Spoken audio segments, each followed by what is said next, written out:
Hello and welcome to Dear Franny, the podcast of uncommon conversations about love. I'm your host, Francesca HERE. I hope everything is going amazing in your world. Things are going great here in LA. I just turned 45 and I'm really excited about it. Love getting older.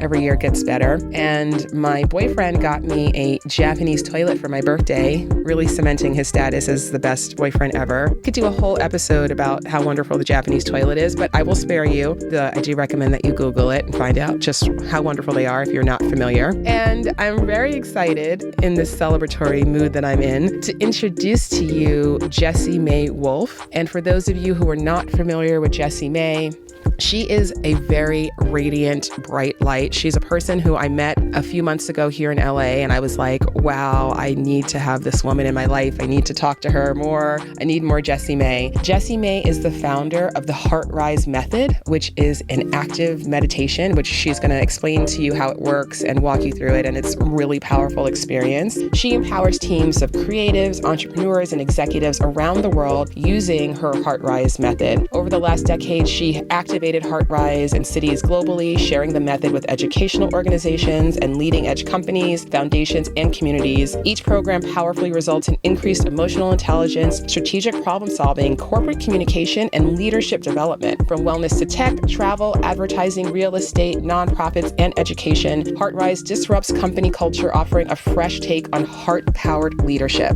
I'm really excited for you to hear from Jessie May and learn about your heart wisdom and how she can help you to access that so you can lead a more fulfilled and connected life. So without further ado, please enjoy my conversation with Jessie May Wolfe.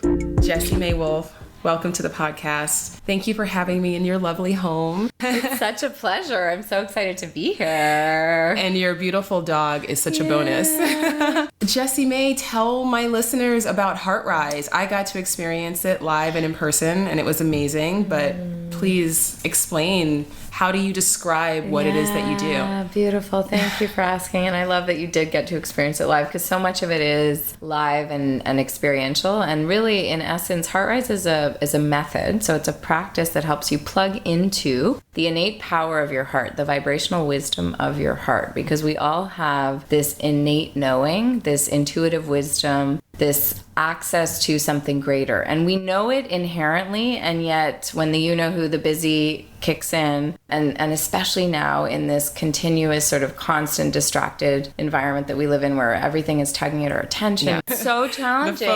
The phone. Everything. Yeah. And what I really, and it's really my life's work. So it's been my life's dedicated work to educate people around the wisdom of the human heart. And this is a method that helps you plug into the intelligence of the heart in a way that feels good, that feels true, that anchors you, that gives a sense of direction and purpose. And so I deliver it through audio, because sound is vibration. And this is why things like sound baths and music and all of that, it resonates for a reason. It because, totally does. Right? We feel it. You can feel the vibes. Vibes are vibration. Yeah, I facilitate sound baths. I just gave myself one yesterday. Right, there you go. That's right. And our voice is a vehicle. So, what I became very clear about was that so much of the work I was doing with my voice was very effective as a coach and a healer for many, many years. And I've also been an entrepreneur. Tell me about, you developed your own form of meditation. It's like a really big deal. It's pretty awesome. And, and it's so interesting, and this may come across depending on, who's listening, but it might seem a little woo-woo, but it really is something that evolved through me based on all of my life experience. So I have studied so many different modalities. I've worked in many different industries. I'm an entrepreneur at heart. So I've had many different chapters of my life and journeys and businesses, and all of that sort of rolled into what has now emerged and birthed as Hart Rise. So I would say I was always curious by nature, always an entrepreneurial spirit. My dad was very much an entrepreneur, so I really grew up with that kind of he used to say, take the bull by the horns, go get it. And I definitely had that sort of very strong curiosity and a real desire to understand the human condition. So that was always a driving force. And that took shape in different ways. And there was also a real creative aspect to my work, my life's journey as well. So the two really converged in what can sort of share so many of the other chapters, but everything from working in marketing and design and creative and worked in art publishing, living in London for years. I'm from Montreal. I mean, I've traveled extensively. I've had different businesses. I've supported and consulted in different industries. I had my own collection clothing line for many years. And then when I really hit sort of 2008 is when things really shifted and I got more into this particular space around innovation, thought leadership, wellness, coaching, that kind of space where like moving the needle, because I was aware there was something bigger happening. You were ahead of the curve there. Yeah, I really, and even the concept of coaching excited me because it was something I did so naturally, being the eldest of four and always being someone who mentored and people were just drawn to for that kind of guidance and insights. And I knew intuitively, but hadn't quite cracked the code on, was that something else was speaking and moving through me, and that there was this other guiding sort of source that we all have access to. And that's what's so exciting. And so it sort of continued to propel my curiosity. I listened to, and I would say for anyone listening, to pay attention to what drives you, what keeps you curious. Totally. And to tune into that, because so often we get into the should, which is more of a head trip and more of like, what's everybody else doing, right? And that notion, that comparison is the thief of joy. And we can really be so caught up when we're busy with looking at what, and especially now with inundated with the constant news feed and the noise. And social media and looking at everyone else's life and feeling that pressure of what your life should look like. That's right. And so instead being driven by what lights us up, and that I like to call it heart power, that heart fuego, that juicy aliveness that we all have, that creative energy, that wisdom, when we listen to that. And when I look back on my life and I really explore the different chapters and how they all, at maybe different segments when I was in them may not have made sense to the bigger piece that has now emerged as Hart Rise, but now it's so clear that each chapter was necessary, part of the code that then became what has now emerged as Hart Rise. So the method came through very clearly when I got into the kind of coaching wellness space, over working with people in groups for years, doing the coaching work and noticing that so much of the thought leadership and the coaching and business strategy and consulting and all the things I love, that entrepreneurial spirit, when it was just coming from a heady place, didn't matter how grand the idea was, how visionary the concept was, the project, the business, whatever the launch was, whatever the kind of next best thing was, if there was an emotional block and where there was like the heart kind of blockage, there was something happening there, and I was very cognizant of it. And so through my deeper work into working into like understanding emotional intelligence, and through my own journey with it and working with others, but also studying different modalities, and I really explored everything from east to west. I got trained in different modalities, but it's more than even that, because all of that helped. But what I came to understand was that there was something even simpler and greater than all the different things that I had studied, and it was something that was available to me and to everyone that I was in the presence of or working with, and that we all have this innate capacity to attune to a different intelligence, but no one's taught us how. You know, and it's like we hear the answers live within, but nobody's showing us how to get there.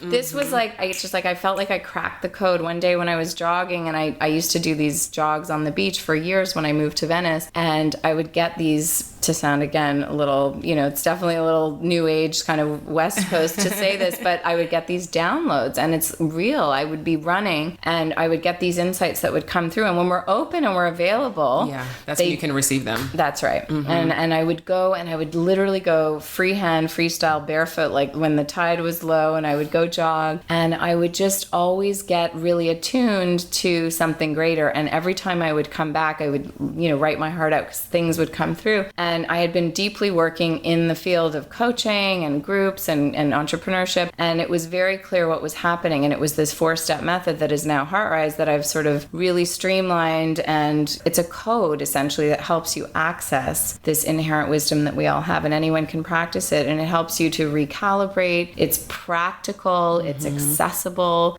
Kiddos can do it. 80-year-olds, we have, one of my older clients is in his 80s. Like we say people can't change. I don't buy that. That's the head trip notion, this busy-minded, overthinking program mindset that is not true. Yeah, it's bullshit. It's bullshit. Well, I love so much of what you said. I mean, everything from following that curiosity, because I think so many people get stuck in, like that shooting all over themselves. That's right. I was stuck there for a very long time in the I don't know what to do with my life, and what am I meant to do, and what's my path, and what's my purpose, and da-da-da. And it took me years and years to just say, just go with the thing that you're the most curious about. And for me, it was love. And for me, that led to coaching and that, so it was this whole process. But similar to you, I saw as a coach working with so many people, people are so in their heads. Yeah. And it's like, we're talking about bringing romantic love into your life and creating intimacy and connection and relationships. And especially because I work mostly with professional women, and a lot of them have been so driven and, everything is like mental and intellectual and do and achieve. And so many of them are just so out of touch with just how they felt, like just on a really basic level. And I was like, we can go through all the motions in the world, but if you can't connect to that deeper heart, that wisdom that, and I loved when I went to your meditation and you started talking about the wisdom of the heart, I was like, yes. This is how we do it. And I love so much what you're saying, because it's so true that, I've seen this too with the rise of, women really sort of taking ownership of their power and their presence. And yet so much of what's happened is it's been done from a really masculine paradigm where we see all this girl boss, and I'm all about a good girl boss, but we don't have to do it in the way that the masculine has done it for all these generations, because clearly we can see how undone the planet is, and it's not working. Something is not working. It's not to say to dismiss that, because it's powerful and we need both. But like you said, with all the doing and the going and this fast track kind of approach and this rushing and this frenetic pace, this grind, which I don't buy into. It's not about that. It's that there's a different intelligence. There's a power source inside. And when you cultivate that, like you said, with the love and the relational piece, and you get in touch with that truth within, it's so powerful. It changes everything. It really does. And for those listeners who really love your intellect or your ego, or you're used to that sort of the doing and the going and the having and all that, it's a reorientation. So I always love to preface this, that it's not about dismissing the intellect, but it's more of a reorientation from head to heart, where the head bows to the heart's wisdom, so that so you can still get all the good stuff, all the good information, but it's not the busy, the should show, the cray running the show. Yeah. It's the heart power leading, and then you have access to this brilliance instead. So it's a juicier way of framing it and leading. I resonate with so much of what you said. And the reason that I started facilitating sound baths was for the same reason, because some people, they need to have that physical, visceral experience in order to connect to that deeper part and to connect to that heart, because the only way they can get out of their heads. That's exactly right. And that's why what became so clear to me, and a little shout out to my previous rescue, Coco, who was a big indicator for me, because I would do these private coaching sessions, and it was my voice when I would drop in and I would guide them through, and I was doing breath work and I was just plugging them in and connecting them, and sort of early heart rise, if you will. And I was noticing the effect it was having on not only my clients, but literally my dog, my previous dog, this one, I feel like Coco sent my little Luna Bear, because she's so zen, and Coco was a little more of a wild dog. She was amazing, but she had a lot more energy. And when she would hear me in these sessions, and again, back to the sound, and hear my voice and hear me drop in, there was something vibrationally where it almost was like she'd get sedated and opened up in a way that it was like transformative. And it was so powerful. The guy I was seeing at the time was like, you need to post this on YouTube. This is going to go viral, because you'd watch this like wild, frenetic, sort of socially anxious dog go from like pretty hyper to like won't. Like it looked as if she'd had like in a trance. Yeah, totally. That's and so it's cool. Because of the sound and the vibration, because we, as you say, it's, that sort of physiological, like something happens when we attune. Your brain actually goes into those different states. That's so right. Yeah, that's so powerful. So for people who haven't yet experienced Hart Rise, so it's an active meditation. It is an active meditation. And explain what that means. Yes. And how that, because I think most people, when they think meditation, they think you're supposed to sit in silence and try to clear your mind and not think of anything. Totally. And which is impossible. Right.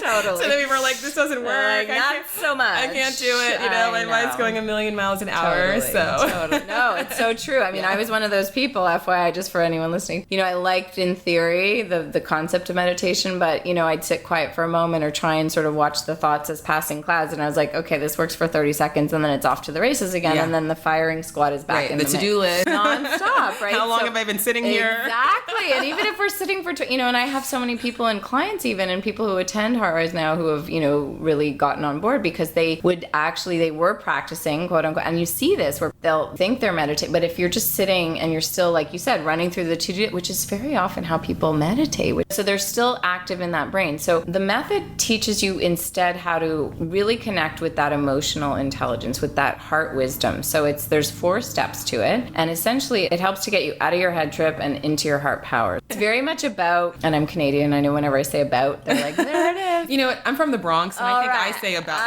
that too. I don't know what. I like it. So the first step is, as with any meditation, we want to be an observer. We want to be aware. And that's what most people are prompted to do. And I'm a big advocate for all meditation too, just for the record. HeartRise, it plays well with others too. So if you do have an active practice that works for you, you can totally bring HeartRise in, and it really supports that. But with all styles of meditation, it's about the witnessing and the being able to take a step back and not necessarily buy the hype, aka the noisy brain and all the nonstop chatter. We want to sort of take a step and see that we can be aware of what we're thinking. And so that sort of cultivating awareness is the first powerful step. And with HeartRise, we talk about it with Heart Vision I See. So what we're actually doing is we're training the brain and the body and the being essentially to redirect our attention, which is our gold, our secret sauce, right? Yeah. Where attention goes, energy flows. So we're redirecting our attention to the heart center. So that's where it's an active meditation, because we're actually repurposing where you focus. So you're bringing your attention. So with Heart Vision I See, you're bringing, and we use our hands to engage because it helps physiologically too, sort of prompting that breath and that attention to be heart-centered. And you can take this through, and we recommend 2 cycles traditionally, but you can use it in different ways. But let's use an example of something that might be stressing you out. And this is where it's active. So it could be a trigger, or when we bring this into corporate, because we work a lot with companies and in corporate culture, conflict resolution, and in any relationship for that matter, if we're dealing with stress. So you would take that as an example, so you can use it practically speaking. So you've got your trigger, let's say that one person that really stresses you out, and you bring that situation or that person, that scenario to that awareness. So the first step would be with Heart Vision I See. That's your first step. And you're working with your breath. And I'm just sharing it sort of in brief here, but we work with breath and you really tune in. The second step, and this is really an important step, is the feeling part. Because one of the reasons I've seen most other meditations can be challenging for many people, especially the busy-minded, is that there's still so much that we're holding in our bodies and our hearts and our being that it makes it virtually impossible to just quiet the mind, to turn it off. If we're still holding all this toxicity, all this emotional... It can be so hard to know what you're feeling in any given moment. Which seems crazy, but it's true. It's true because it's frenetic. No one's taught us how. You know, more often than not, people are either guarding their heart, so blocking what they're feeling, or they're overly it's one or the other. They're too enrolled in it, so they're like sitting in, let's say, the pity party or like the angry dance or whatever their MO is. So if someone has a certain kind of emotional meter where they're just stuck there, that's one of the reasons a lot of times we're fearful to feel, because we see this person or that person that looks like an emotional wreck. And there's also no resilience because they're just sitting in that sort of like they're, they're just stuck in that. So part of it is like moving through. So feeling through. So the second step is with Heart Focus I Feel, and we're working with breath. And so you're letting yourself, if you imagine that your feelings are like fuel, so you want to move the feelings. Emotion is energy in motion. So we want to feel what's there instead of block or suppress, which is what we tend to do when we're uncomfortable, when we don't want to feel the fear, when we don't want to feel the discomfort, the anxiety, the stress, the ow, that hurt me, right? Yeah. We block. Yeah. So the practice is letting yourself feel when that situation arises. So the first step is seeing, then you're with Heart Focus I Feel. We're working with breath, so you're letting the feelings arise. You're freeing up that energy that would otherwise be blocked, right? And you're also corralling it if it's kind of like all over the place monsoon style. So you're sort of letting yourself feel it. You're starting to build that connected currency, that wisdom, that currency of that vibrational wisdom. The third step is with Heart Knowing. So you're building trust. I free. So you're releasing. So you're actually moving through. It's an alchemical, energetic movement. It just starts to happen. It happens actually naturally. Like if you watch young children, and I'll use an example after I finish the 4 steps, but it's amazing how kids just do it naturally. We just get the head in the mix and we just block the system. We don't let it do its thing. So with Heart Knowing, I free helps us to recalibrate, to repurpose that energy. So as we feel through, so we heal through. So you feel, let's say, the pain or the ow, and then with heart knowing, I free, and you release, and you can repurpose pain as purpose. You can repurpose fear as fuel. It's so powerful. It's so powerful because it's all energy, right? Everything is energy. Yeah. It's all vibration. And when we move it, instead of block it, we can repurpose it. So the last step is with heart wisdom, I flow. So once you've released it, and this all happens when you're really versed in it. And like for me, I'm used to it. So I can tell when I'm in flow or I'm out of flow. So boom, I just hand on heart, boom, I just go through those four. It becomes it is innate. We've just lost program because we've gotten so programmed in our pain and our dysfunction and our automated thinking and the should show and all the cray cray. So that last step, flow, with heart wisdom, I flow, brings us back to flow, back to the natural rhythm that is our native signature song. We all have one. That rhythm, when you can just sense it when you're in it, right? God, I love when I'm in it. I know, when we're in it. And then when we're not, it's like boom shakalaka. You've got this practical tool that you can just reset on the fly before a big presentation, before a big conversation, to start your day, to wrap your day. I can attest to everyone who's listening how powerful this is, because I have had this experience live with Jessie May. But for so many people, it's like avoiding uncomfortable emotions is their full-time job. That's right. And that is our culture. Yep. It's like, don't be sad. That's right. Don't be angry.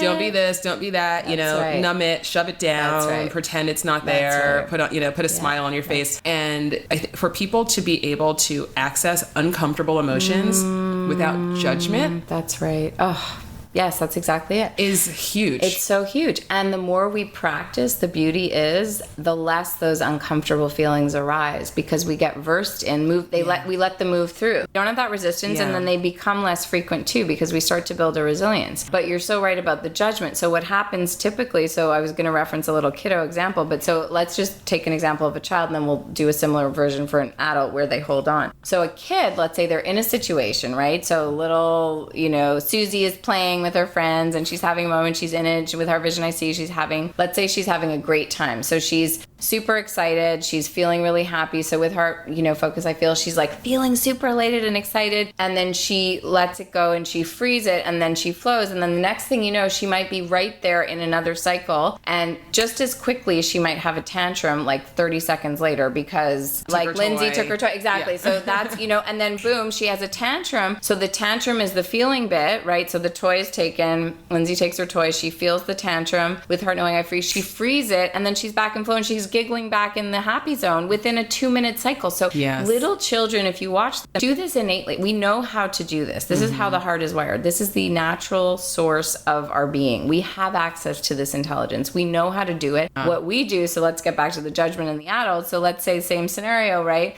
Let's use an example in the workplace. So somebody wrongs us. We won't get into the deets, but somebody is like, you believe they did that. Everyone can relate to that. Right? Exactly. Just insert your own story of being wronged.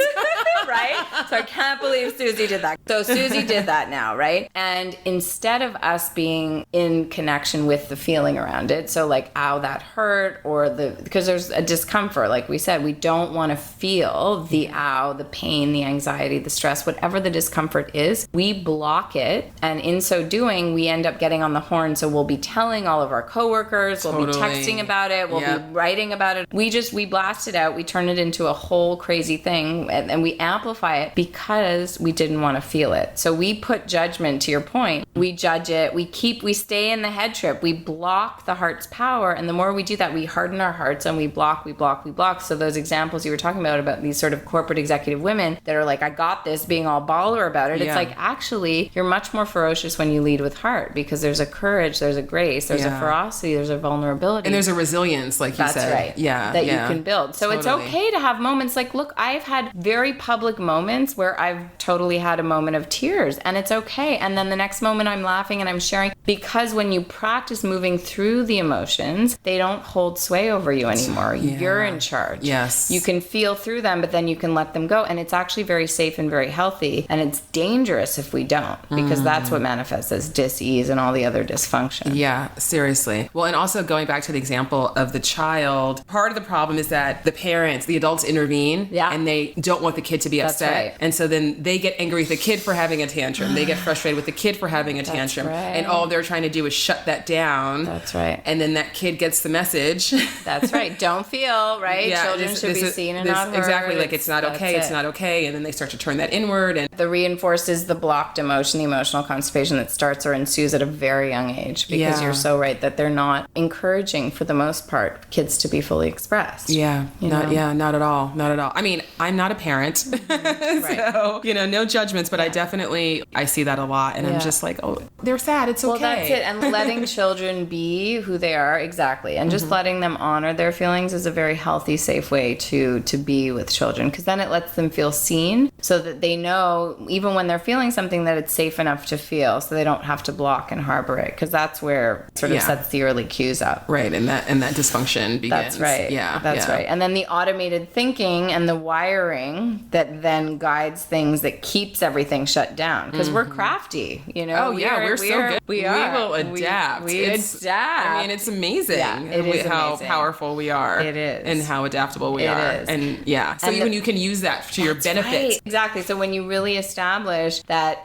because we're that adaptable, that you build a relationship between your head and your heart, because most people don't have one. So that's a big part of what I like to share too, that it's like learning to let the heart lead, which seems very uncomfortable, and it is. It's totally disruptive to busy mind. Yeah. Busy mind's like, nuh-uh, I got this. Yeah. I'm in charge. It's like, well, that ego is a big old bully. Yeah. But really, the ego just needs to come in for a big old hug. It's what it is. Totally. I tell my clients all the time, if you're feeling uncomfortable, that's a good sign. That's right. People say to me, but I feel uncomfortable, or this feels, I'm nervous about this. I'm like, why is that bad? That's right. It's okay that you feel uncomfortable. You should feel uncomfortable if you're trying to do things differently. That's right. Like, if it feels totally easy and natural and comfortable, then you're doing the same thing you've always done. That's right. So I'm always like, take the discomfort as a good sign. You're doing amazing. High five. That's so true. And that you're paying attention, even that. Just the actual paying attention to what one is feeling, because that's so huge. Just that alone, for anyone listening, I mean, just to start really tuning in and listening to what you're feeling, because there's so much wisdom there. I know. And we've really been taught to block, suppress, play the I got this game, like we were saying, put the mask on it, like everything's fine. And that's dangerous. Yeah. Or you pick up your phone. That's right. Which is another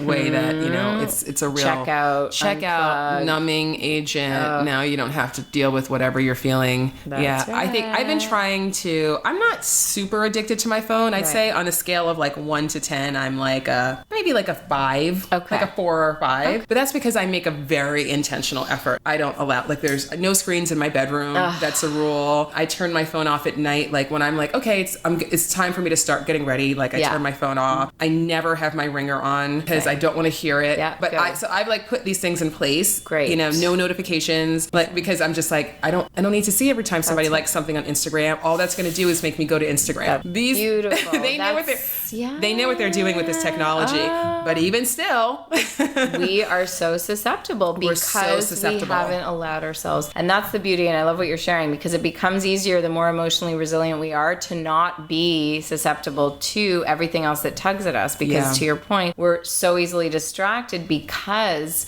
we're not in touch with that anchoring, that rootedness, that power within. Because when we're plugged into that, ain't nobody pulling our attention. It's so true. It's so true. Yeah. But sometimes I'm certainly not perfect in any way, and certainly not this way. But sometimes I'll find myself, I'm like watching TV and then I'm like reflexively just picking up my phone to check something. And I'm like, why are you doing that? How many different inputs do you need? Right. Just turn one of them off, Right. But I guess I wonder, since obviously Hart Rise is all about the heart. It's all about love. It's all about accessing the power of your heart and the wisdom of your heart. And do you have a lot of clients coming to you specifically looking to access that for romantic purposes? Well, I love that question. I'm happy for bringing that up, because we've been moving more in the sort of corporate realm. But what I will say, and this is such a beautiful question, because when I really began with Hart Rise, and what I believe at the core of all of it and the heart of who we are, is that we're relational beings. So I love to say connection is our greatest currency. We were just sharing about it a little bit before. And the heart being the epicenter of that, I feel like every single relationship, be it love, be it a work relationship, be it a family dynamic, those relationships are at the core. So it starts with the relationship with self.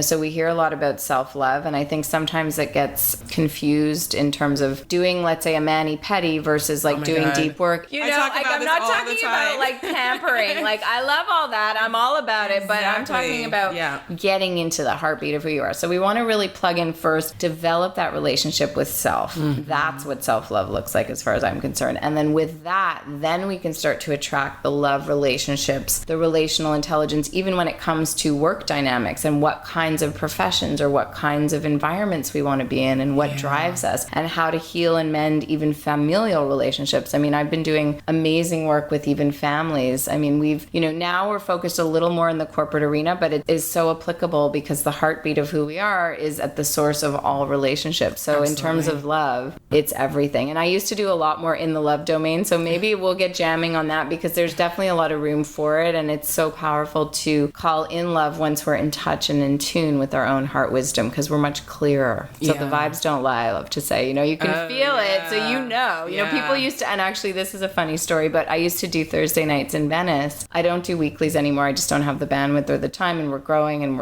it's exciting, but it's a limited sort of, I don't have as much access as I did to reach people in that same way, but we're doing a lot more, so it's exciting. But that said, these Thursday nights, people would come before their Bumble, Tinder, Raya, what have you dates to a session to get open and to get attuned and to get plugged in, because instead of, let's say, going out and having a few cocktails, liquid courage, I'm not saying don't do that, all about it if that's your jam. It's not mine judgments. Personally, no judgments, but it's about instead getting more in touch with what feels true, because if we've got other kinds of masks on when we're meeting someone, when we're calling in love, and then 6 months down the road when the honeymoon is over, it's like, what did I just get myself into, right? Totally, because we're not in tune. So if we really make a conscious and a cognizant effort to be tuned to that sort of vibrational wisdom, then it really helps to discern and to know when someone feels right versus it seeming like it should be right or having a should list. Yeah. Did you feel when you were with him? Like, did you feel relaxed? Did you feel yourself? Did you feel seen? Did you feel... It's one thing to feel excited and a little nervous. That's one thing. That's right. But is there something else going on there, right? And like, is that how you want to feel? That's exactly right. Yeah. And I love that. And the vibes are such a powerful indicator, you know, and you can really pick up on that when we're attuned. And that has to come with a quieter mind. And that's why the practice is so powerful, because it really helps us get out of our head and into our heart. So you can be reading the vibes versus reading what the judgments and the head trip and all the... Because it'll tell you so much. It will tell you all kinds. It will, exactly. And actually that, you know, it brought up for me as I was sharing that when I first began coaching many moons ago and sort of in the earlier days of Hart Rise, what I remember people asking, this was like back in the Skype day, you know, I don't even know if people use Skype anymore, maybe, but it was early days. And I would do calls as well, where it was a lot of phone and voice. And I do so much with my voice, like we were talking about, which is a vehicle, which is sound. And so I had people that would ask, is it as powerful with a call as it is in person? And I used to say as powerful, if not sometimes more so, because you're just purely attuning to the vibrational wisdom and the sound versus all of the other physical cues and all the programming. We don't realize how automated we are in our judgments and our thinking and the programming that we pick up on when with someone. I mean, you can get a lot of other information when you're in person with someone, but when you're just purely attuned to the voice, which is why even for anyone who's doing any online dating, I always recommend don't meet before you've jumped on a call. Feel the vibes of their voice before you actually engage any further. That's so interesting. That inspires me to actually try doing a sound bath over the phone or like over video. Oh, yeah. I wonder how that would go. Very interesting. Yeah, that's right. Well, that's it, because the vibes and you channel the energy, right? It's just the vibes. Absolutely. Ooh, this is exciting. Snap. Thanks for that, Jessie May. Thank you very much. Appreciate that. So I have two final questions for you. Beautiful. So the first is I want you to tell the audience, like, how can they experience Hart Rise? Absolutely. Okay. Well, the method is very accessible, and we're bringing it now online in a much bigger way. So I won't say quite what we're rolling out for 2020, but we have something pretty exciting coming. So we do, and I also have a bunch of really yummy holiday offers that are Hart Rise shareable audio access. So for anyone who, as we approach the holidays, it can be really challenging relationally. Absolutely. in so many ways. If you're in a love relationship, if you're not, family dynamics, all of it can really bring up a lot for a lot of people. So we've got a lot of good prescriptive medicine coming to you, because it really is medicine. It's HeartRise medicine. So that's a lot of the digital access is coming to you. So heartrisemovement.com is where the site lives, and we've got a lot that we're going to be rolling out through that. So keep tuned on that. The other thing I'll say is if anyone has a community or group, particularly we're working with corporate, but we do go in and work with schools. I work with so many different organizations. I do a lot with love relational groups. I work with a lot of people as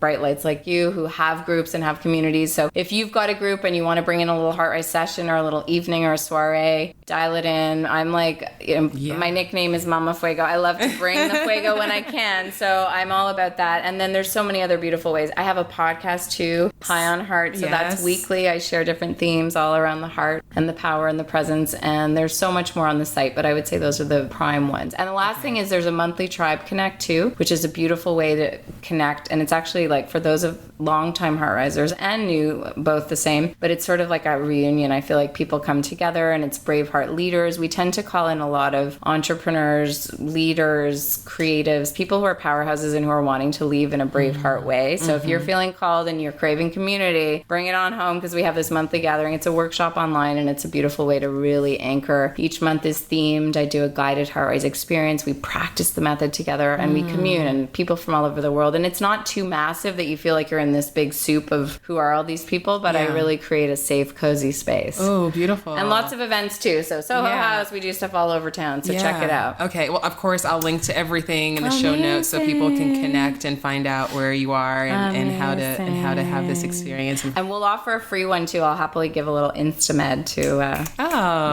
Thank you. Thank you so much. And then my final question for you, and I always ask my guests this question, and that is, if you had a bullhorn loud enough for the whole world to hear, and you could send out one message about love, what would it be? I would really say that it's about trusting that your heart knows the way, and really keeping it simple. Because when we trust our heart knows the way, it will lead us in every relational way that love is guiding us. Because love is intelligent, love is wise, and when we attune to that heart wisdom, it will always lead us in the right direction. Amazing. Thank you so much, Jessie May. Such a pleasure. Thank you. You are such a bright light. I love you. I'm feeling your vibes. You are such a beautiful, bright heart. No, you are. And I'm excited. So thank you for having me on. It was a real so much treat.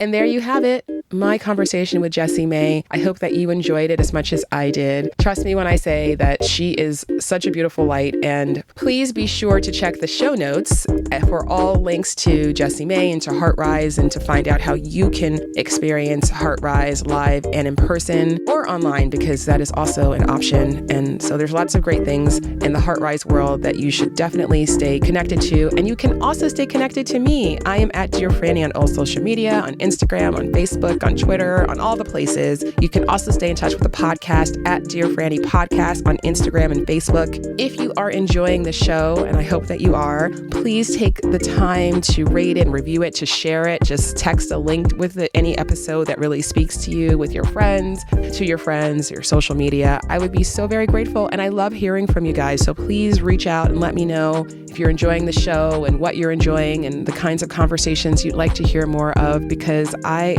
love doing the show, and I want to make sure that I am reaching the people who really need to hear these conversations, and I want to make sure that you're getting a lot of value out of them. So that is my goal, and I really, really, really appreciate you wherever you are in the world. I don't take for granted that your time is precious and you are spending some of it with me, and I'm very honored by that, and I thank you, and I hope you have a beautiful day. Until next time.